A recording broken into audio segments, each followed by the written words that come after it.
Some people move to Utah, buy a house they're excited about, unpack their boxes, and within months, they realize they made a huge mistake. Not because the house itself was bad, and not because Utah isn't a great place to live, but simply because they bought in the wrong area. And once you realize that, you're already locked into a mortgage, a commute that you hate, or a neighborhood that doesn't match the life that you thought you were buying. My name is Scott, and I've worked in real estate here in Utah for many years, helping people make six-figure and sometimes even seven-figure decisions about where to live. And after years of helping buyers move to Utah, I can tell you that the most expensive mistakes people make here usually have nothing to do with the house itself. It really comes down to the location. At first, it's kind of small frustrations. The commute is maybe longer than you expected. The roads feel more crowded than you thought they would be. The neighborhood doesn't quite feel the way it looked online. Maybe the area isn't appreciating the way you assumed it would. Maybe the lifestyle you imagined doesn't match the day-to-day reality. And then one day you realize something that a lot of homeowners eventually discover the hard way. The house itself might be great, but the location that you chose makes living there frustrating. In other words, a bad location decision can easily become a six-figure mistake over time. Now, the frustrating part is that most of these problems were predictable. The warning signs were there before the purchase ever happened. Buyers simply didn't know what to look for. So in this video, I'm gonna walk you through 7 places in Utah where buyers frequently end up regretting their purchase, and more importantly, why those regrets happen.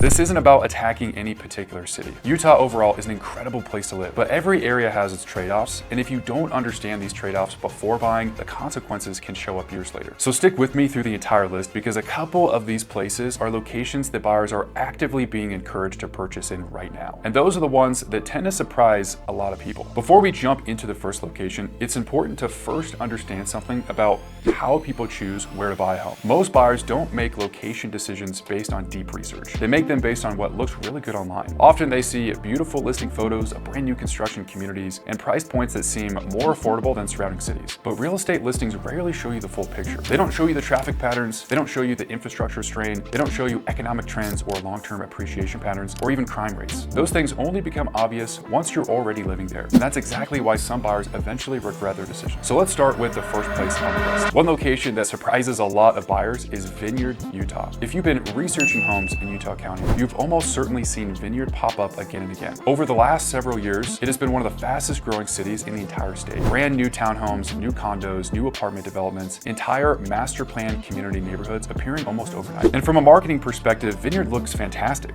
There's modern homes, walkable communities, lake views, and a location that is close to both Provo and Orem. For buyers scrolling through listings online, it checks a lot of boxes. But rapid growth creates its own problems, and Vineyard is currently experiencing many of them. The biggest issue here is density. Vineyard sits along the eastern shore of Utah Lake, and in recent years, thousands of new home units have been added in a relatively small area. That level of development dramatically increases population, but the infrastructure doesn't expand at the same speed. Roads can take years to keep up with the population size. Additional schools take a long time to build. Public services take decades to scale up to match demand. And in the meantime, the people living there deal with the growing pains. Much of the traffic flowing in and out of Vineyard funnels toward University Parkway, which is already one of the busiest corridors in Utah Valley. During peak commuting hours, congestion in this area can become horrible. What surprises some buyers is that they purchased a home expecting suburban convenience, but instead find themselves living in one of the most dense parts of the entire county. Another issue buyers sometimes discover after moving there involves Utah Lake itself. Now, when people imagine living near a lake, they picture boating, kayaking, or spending evenings by the water. But Utah Lake has struggled with algae bloom events during certain parts of the summer, and those blooms can temporarily shut down recreational access and occasionally produce unpleasant odors near the shoreline. And let's not forget, Utah Lake is incredibly shallow. If you're coming from an area like Texas, where your lifestyle revolves around recreation at the lake, this is not the same thing. Now, none of this means Vineyard is automatically a bad place to live. For the right buyer, it can work perfectly well. But buyers who move there expecting a quiet, scenic lake lifestyle sometimes discover that what they actually bought into is a rapidly developing urban corridor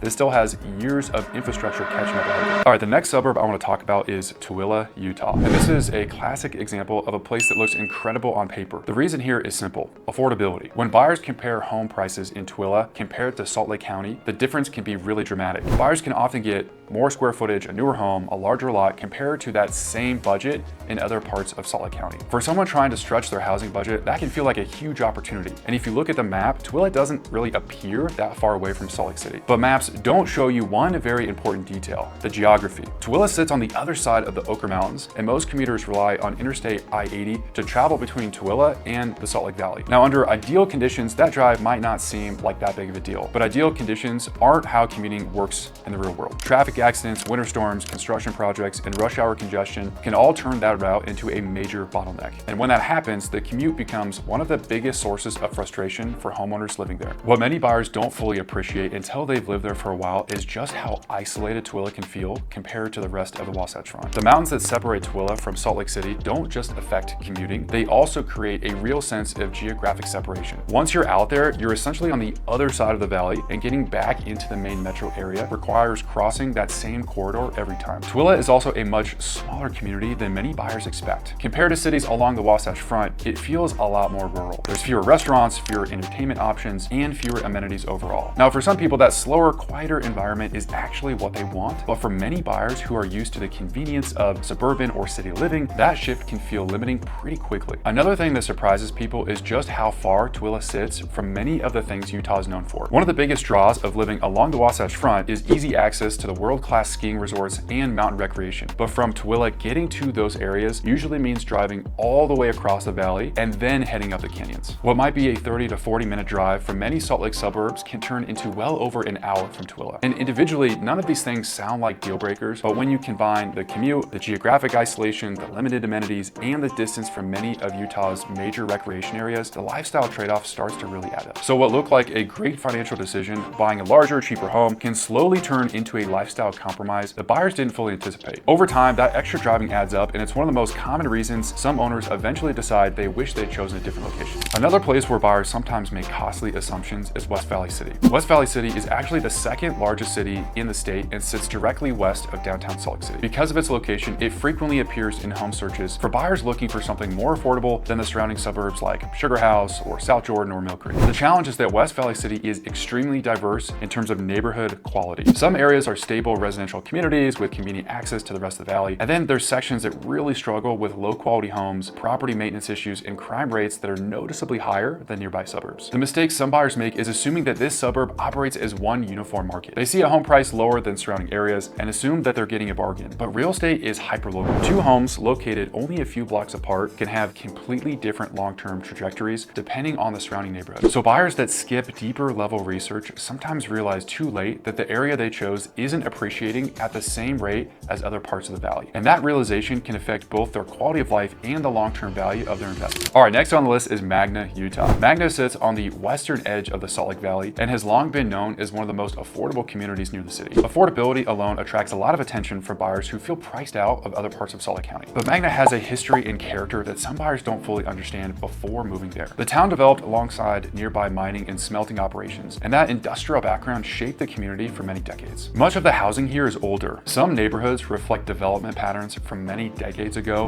rather than the brand new suburban-style neighborhoods that buyers often imagine when they picture living in Utah. Magna also received national attention back in 2020 when a magnitude 5.7 earthquake struck near the town and caused noticeable damage throughout the area. Events like that don't automatically make a place undesirable, but they do influence buyer perception and risk awareness. For buyers expecting the polished feel of a master planned suburb, Magna can feel very different than anticipated. And that difference sometimes becomes obvious only after the purchase. Next on this list is the city of Price. The city of Price sits in Carbon County, which is several hours away from the Wasatch Front and the major population centers of the state. One of the first things that buyers will notice when they start browsing homes there is just how affordable the housing can feel compared to the rest of Salt Lake City. In many cases, you can buy significantly larger homes, more land, and sometimes even newer construction for the same amount of money that might only buy a smaller home in the metro area. And at first glance, that can feel like an incredible opportunity. Buyers look at the price difference and they think that they've discovered a hidden market where their money goes a lot further. But housing prices rarely exist in isolation. They reflect the underlying economic reality of the region. Price historically developed around a coal mining and energy production, industries that shaped the local economy for decades. Over the past several decades, however, those industries faced major changes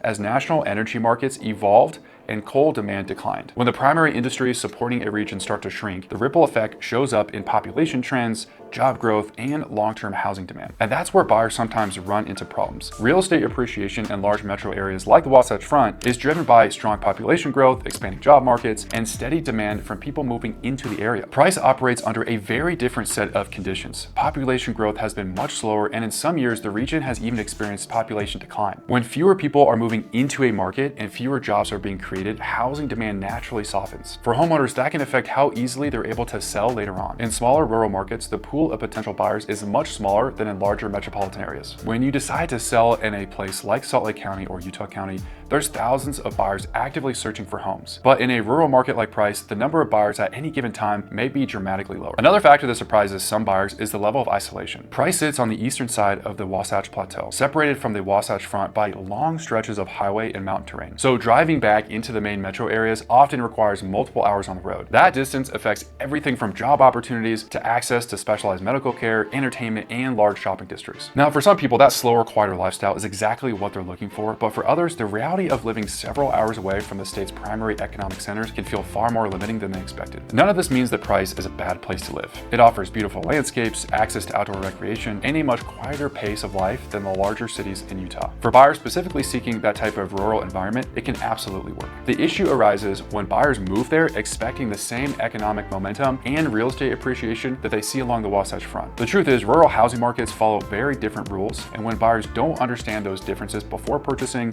that's when regret can start to creep in. Another area that often comes up in real estate discussions is Rose Park. Rose Park sits northwest of downtown Salt Lake City. Because of that location, real estate investors often label it as an up-and-coming neighborhood. But that phrase can create a lot of unrealistic expectations. Neighborhood revitalization tends to happen slowly, sometimes block by block, sometimes over decades. Buyers who move in expecting rapid transformation sometimes discover that the timeline for change is far longer than they anticipated. The final place on this list is Santaquin, Utah. Santaquin sits at the southern edge of Utah County and has experienced steady growth as housing demand pushes further south from Provo and Lehigh. For buyers looking at prices in northern Utah County, Santaquin can seem like an appealing alternative, but the trade-off here is distance. Anyone working in Lehigh, Utah, American Fork, or the Silicon Slope Tech Corridor will likely face a long commute. When traffic builds along I-15, that drive north from Utah County can quickly turn into a daily grind. And over time, that commute becomes one of the biggest frustrations some homeowners face. So those are 7 places in Utah where buyers sometimes discover after the fact that the location they chose wasn't as ideal as they thought. The real lesson here is simple.